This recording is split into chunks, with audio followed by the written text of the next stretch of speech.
Hello friends, welcome to first division classes. आज की कविता है मेघ आए और इसके कवि कौन है? सर्वेश्वर दयाल सक्सेना जी। इस कविता से मैं तीन महत्वपूर्ण प्रश्नोत्तर को आप लोगों को व्याख्या करके बताऊंगी। इस कविता की तो चलिए देखते हैं। पहला प्रश्न क्या है इस कविता से, और कविता का क्या नाम है? मेघ आए, और इसके कवि कौन है? सर्वेश्वर दयाल सक्सेना। फ्रेंड्स, आप लोगों को एमसीक्यू जब आएगा तो उसमें से ये पूछा जाएगा कि कवि और कविता का क्या नाम है, पाठ और लेखक के क्या नाम है, तो इसे आप लोग ज़रूर याद कर लें। तो चलिए देखते हैं। पहला प्रश्न क्या है? बादलों के आने पर प्रकृति में जिन गतिशील क्रियाओं को कवि ने चित्रित किया है उन्हें लिखें। जब बादल आते हैं तो कौन कौन सी प्रकृति में गतिशील क्रियाएं होती है उन्हें बताना है। बादलों के आने पर ठंडी वायु नाचती गाती युवती के समान बहने लगती है। जब बादल आते हैं तो हल्का ठंडा हवा बहने लगता है। पेड़ स्वागतार्थ अपनी टहनियों और पत्तों सहित झुककर मेघों का अभिवादन करने लगे। पेड़ भी हिलने लगते हैं जब हवा बहती है, तो टहनियाँ भी हिलती है, पत्ते भी। तो कवि का कहना यह है कि मानो बादल के आने से पेड़ की टहनियाँ और पत्ते जो हैं उनका स्वागत कर रहे हैं।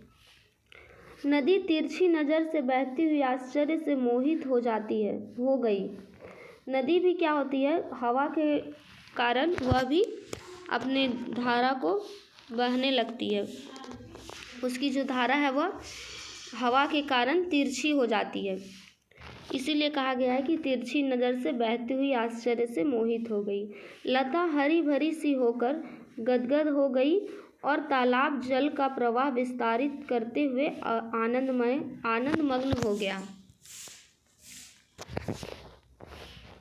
तो फ्रेंड्स, यहाँ पर कवि का मानना था कि मानो हवा जब बहती है, मेघ के आने से जो ठंडी वायु चलती है वो लगता है कि नाचती गाती एक युवती है, और पेड़ की टहनियाँ जो हिलती हैं और पत्ते जो हिलते हैं हवा के कारण, तो उन्हें लगता है कि वह झुककर मेघों का अभिवादन कर रहे हैं। और नदी जो है, नदी की पानी भी हवा के कारण थोड़ा सा हिलती है, तो वो उन्हें लगता है नदी की धारा जो है तिरछी नज़र से बह रही है।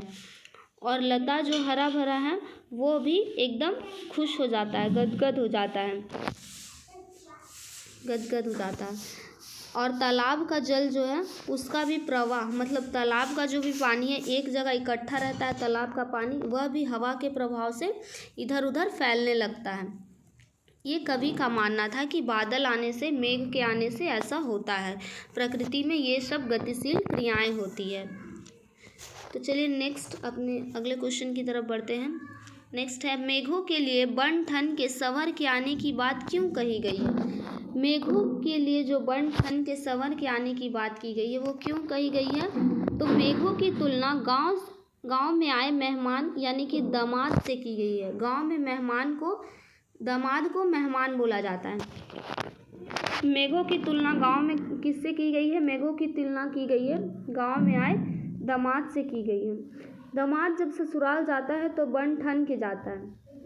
इसी प्रकार बादल भी एक वर्ष बाद बरसने आए हैं, 1 साल के बाद बरसने के लिए आए हैं, इसलिए उनके लिए बन ठन के संवर के आने की बात की गई है।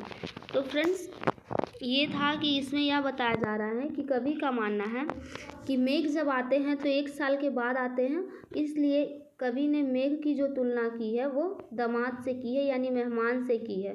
क्योंकि जब दामाद ससुराल जाता है तो बन ठन के जाता है, उसी प्रकार से मेघ भी जब 1 साल बाद आ रहे हैं तो बन ठन के आए हैं। नेक्स्ट है, कवि ने पीपल को ही बड़ा बुजुर्ग क्यों कहा है? तो फ्रेंड्स, आप लोग को भी पता होगा पीपल का जो पेड़ होता है उसकी आयु बहुत अधिक होती है, वह हजारों वर्ष से जीवित रहता है। तो इसीलिए उसकी जड़ें जो है ज़मीन के बहुत अंदर तक जाती है। तो कवि ने पीपल को ही बड़ा बुजुर्ग क्यों कहा है? पीपल की आयु बहुत अधिक होती है, वे लंबे समय तक बने रहते हैं। अन्य पेड़ों की तुलना में वे बुजुर्ग ही ठहरते हैं। कई बार 100 वर्ष की आयु वाले पीपल के पेड़ पाए जाते हैं, अतः उन्हें बड़ा बुजुर्ग कहना बिल्कुल सही है। हाँ फ्रेंड्स, पीपल और बरगद ये 2 पेड़ ऐसे होते हैं जिनको बुजुर्ग की तुलना में रखा जाता है। ये बहुत ही लंबे समय तक बने रहते हैं, बहुत सालों तक जीवित रहते हैं और कई बार तो 100-100 वर्ष के भी पेड़ पाए गए हैं, इसलिए इन्हें ही बुजुर्ग कहा जाता है।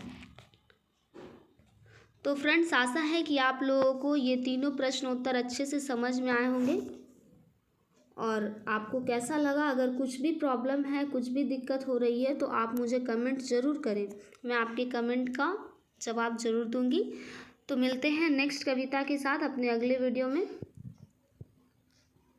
धन्यवाद।